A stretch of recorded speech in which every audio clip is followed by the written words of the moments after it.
मुस्लिम personal board शरई मामलात से भटक गया और समाजी मामलात से भी भटक गया।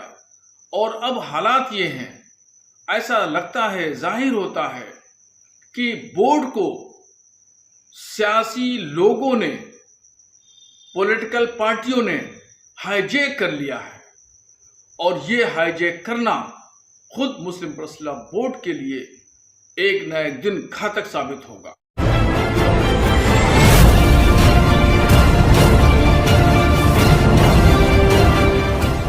महसूस ही होता है दौरे तबाही है, शीशे की अदालत में पत्थर की गवाही है।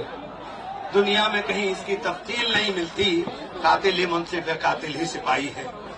आज ये मुल्क के हालात बने हैं और जिस तरह से कानून ला करके संविधान की धज्जियां उड़ाने की कोशिश देश के अंदर करने का काम किया जा रहा है, मैं उस लड़ाई के अंदर अपनी छोटी सी हिस्सेदारी अपनी पार्टी के और हमारे देश के मजबूत नेता राहुल गांधी के सिपाही के तौर पर आपके बीच में करने के लिए आया हूं।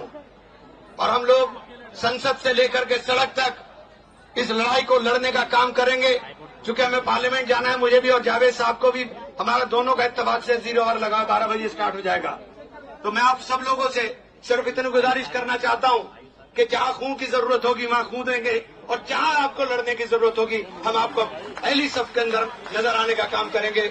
आप तमाम लोगों का बहुत बहुत शुक्रिया, क्योंकि इस लड़ाई को हमने जेपीसी में बहुत मजबूती के साथ लड़ने का काम किया है। और इंशाअल्लाह सुम्मा इंशाअल्लाह अल्लाह की जात से उम्मीद है कि इनके काले मंसूबे किसी भी सूरत में कामयाब नहीं हो पाएंगे। हमारी बहुत सख्त नाराजगी है इस पर, और हम मोदी सरकार से इस पर बहुत ज्यादा नाराज हैं, क्योंकि ये जो संपत्ति है, ये संपत्ति जो है ये मुसलमानों की संपत्ति है, और मुसलमान इसे किसी हद तक भी बर्दाश्त नहीं करेगा कि ये जो है संशोधन लाया जाए।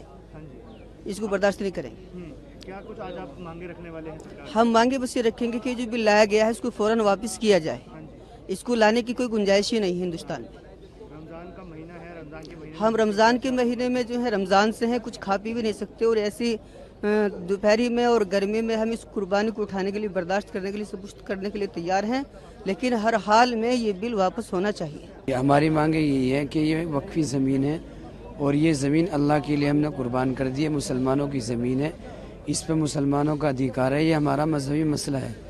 इसके अंदर अगर कोई इस तरह की दखल अंदाजी होगी तो बर्दाश्त नहीं की जाएगी। जब तक ये बिल जो है वापस नहीं ले जाएगा, जो इन्होंने कानून बनाया है, तो हम यहाँ से नहीं जाएंगे जी। कब तक ये धरना चलेगा? पूरे देश भर में आज धरना किया जाएगा। जब तक ये नहीं वापस ले जाएगा तब तक ये धरना रहेगा। ये जो बिल पास किया है इसे रद्द करवाना है। हाँ जी। क्या कुछ कमियां लग रही है इस बिल में आपको? बस ये जो ज़मीन है हमारी है, हमने इन ज़मीनों पे कोई वो नहीं चाहिए हमें कार्रवाई।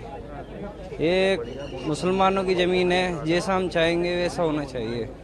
हाँ जी। क्या कुछ चाहते हैं आप सरकार से कि सरकार के सरकार से बस यही चाहते हैं कि ये जो बिल पास किया है इसे रद्द कर दे। बीते दिनों सड़क से संसद तक वक्फ संशोधन बिल के खिलाफ विपक्ष ने बवाल काटा था, जमकर भड़काया, माहौल बनाया, और अब उस भड़काऊ गैंग और माहौल का असर ऐसा हुआ कि दिल्ली की सड़कों पर चंद मुसलमान मोदी को घेरते हुए नजर आ रहे हैं। मुस्लिम पर्सनल लॉ बोर्ड की तरफ से जंतर मंतर को घेरा गया, बैनर पोस्टर लेकर बवाल काटा गया, लेकिन उस वक्त प्रदर्शनकारी मुसलमानों की बोलती बंद हो गई जब मैदान में मोदी के समर्थन में एक मौलाना उतर आए, जिन्होंने वक्फ संशोधन बिल पर एक झटके में मुसलमानों की ही बोलती बंद कर दी है। दरअसल मौलाना शहाबुद्दीन रजवी ने वक्फ संशोधन बिल का समर्थन करते हुए all India Muslim personal law board के उन मौलानाओं का विरोध किया जो जंतर मंतर पर धरना प्रदर्शन करते हुए बैठे हुए हैं। शहाबुद्दीन रजवी ने जंतर मंतर पर बैठे मौलानाओं का विरोध करते हुए कहा कि जो लोग कहते हैं भारत में मुसलमान सुरक्षित नहीं है, ऐसे लोगों को पाकिस्तान भेज देना चाहिए। मुस्लिम पर्सनल लॉ बोर्ड पर भी मौलाना रजवी जमकर भड़के, क्या कुछ कहा सुनवाते हैं। इंडिया मुस्लिम पर्सनल बोर्ड का आज जंतर मंतर दिल्ली में धरना है।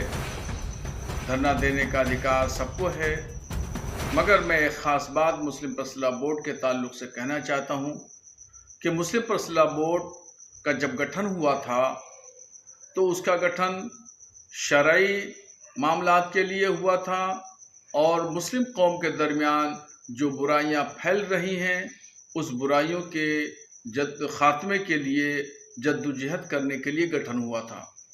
मगर मुस्लिम पर्सनल लॉ बोर्ड अपने असल मकसद से भटक गया है और पहले बोर्ड में कोई भी पॉलिटिकल शख्सियत को ओहदा या मेंबर नहीं बनाया जाता था।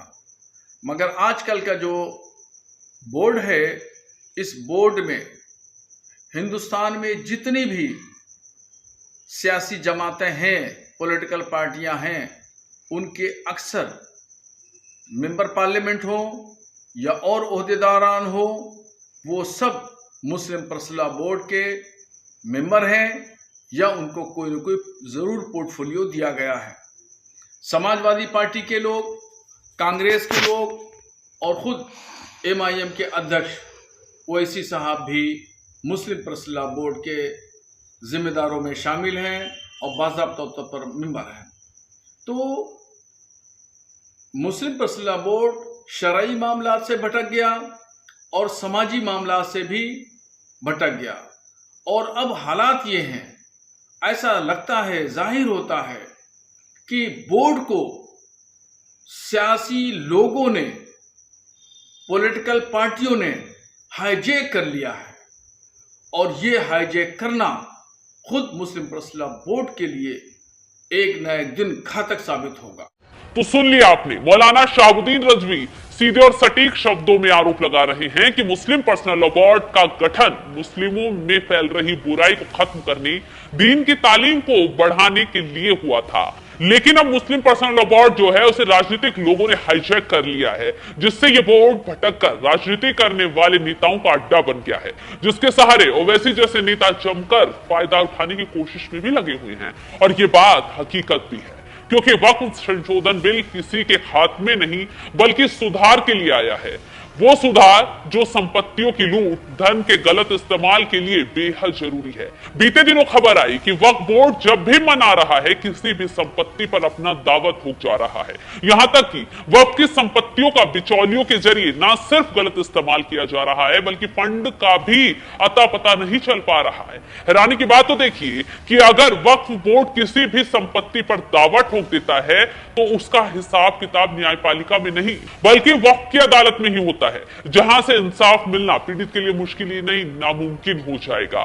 ऐसे में वक्फ संशोधन बिल लाकर मोदी सरकार वक्फ बोर्ड को पारदर्शी बनाएगी, बिचौलियों को खत्म करने और फंड का हिसाब किताब करने के साथ साथ वक्फ बोर्ड की मनमानी करने की चाल को भी खत्म कर रही है। ना ही वक्फ बोर्ड को खत्म करने के लिए बिल लाया जा रहा है, बल्कि इसको लेकर तो झूठ फैलाया जा रहा है। लेकिन ये बात कुछ भड़काऊ मौलानाओं के साथ साथ विपक्ष की जमात को शायद पसंद नहीं आ रही, इसीलिए भड़काते हुए दिल्ली के जंतर मंतर पर आकर बैठ गए हैं। मोदी सरकार को आंख दिखाते हुए नारेबाजी की जा रही है, जमकर माहौल बनाने की कोशिश की जा रही है। लेकिन ऐसे में मोदी सरकार ने निपटारा करने की पूरी तैयारी भी कर ली है। पुलिस फोर्स जंतर मंतर पर तैनात कर दिया गया है, जो हिमाकत दिखाएगा वो नप जाएगा। पास होने के बाद इनको कोई बात कहनी चाहिए। इसका मतलब है कि बिल अभी आया भी नहीं, कानून बना भी नहीं।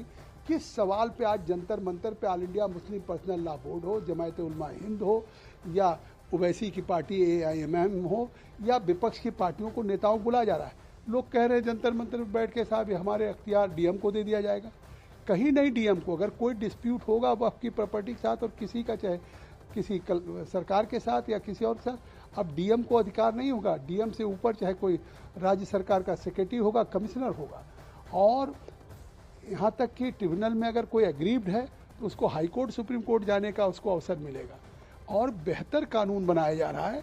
इसके बाद भी मुझे तो आश्चर्य है कि किसी एक सवाल को तो बता दें कि इस हमारी रिपोर्ट में उनके हितों पे कुठाराघात होगा या हमने ऐसा कोई प्राविधान किया है जिस पे वो सवाल उठा करके देश को गुमराह कर रहे हैं कि साहब मस्जिद और खानका, कब्रिस्तान ये चली जाएंगी। ये केवल देश को झूठ फैलाना है।